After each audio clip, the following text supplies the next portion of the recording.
Another cool feature that I like in Modo's painting tools, and I do use this when I paint in Modo, is the constrain to curve feature. And that allows me to constrain my brushstroke to a background curve, so I'm not always using a freehand brushstroke. So I'll show you how that works. So let's jump over to the items menu here. And I'm going to go ahead and add an empty mesh layer. I'm going to jump over here to my tools, go down to curves, and I'm going to go ahead and click on just a regular curve. Let's position this where I want it. And I'm also going to use background mesh constraint for the background, all right? And that's going to constrain those to the surface of the torus as I build these curves. And so that's good for that. I'll build one more on this layer too. Hit the escape key, grab the curve again, and then go here, here, here, and there. All right. Now I'm going to turn off background constraint. I'm going to grab my tool again. I'm going to grab this curve. Let's see. There we go. And go to curve to activate that tool. With background constraint off, I'm going to pull one of these nodes, one of these little control vertices away from the surface a little bit. You'll see why. All right, so there we go. Now I'm going to jump back over to the painting tools here.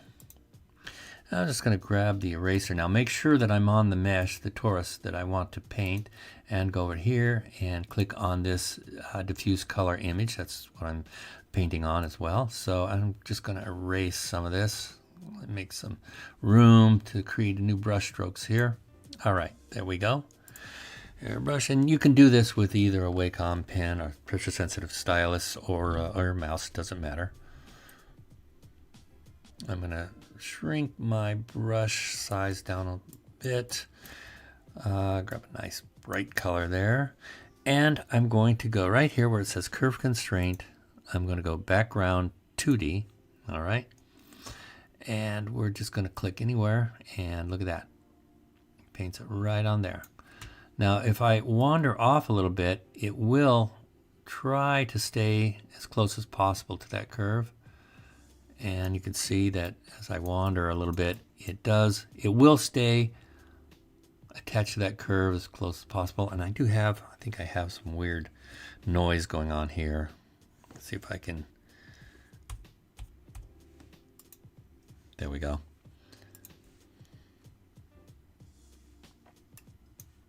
Brighter color here.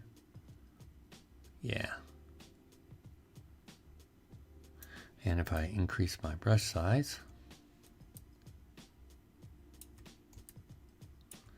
soften it a little bit, there we go. All right, you'll notice that I crossed over two curves and it didn't know for a second which one to constrain to, but that's okay. All right, so now let's look at this curve that goes off of the surface a little bit. And let me use the background 3D feature. I'm going to grab my Wacom pen here and do this with my stylus. Bring that down a little bit. A lot of times I'll turn off my grid in the background when I'm painting because it just kind of gets in the way. And where is that? It's right about there. Okay.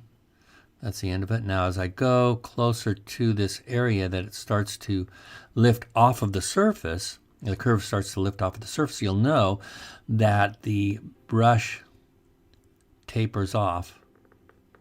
And then as I go a little closer to the surface, it joins back up to the torus again.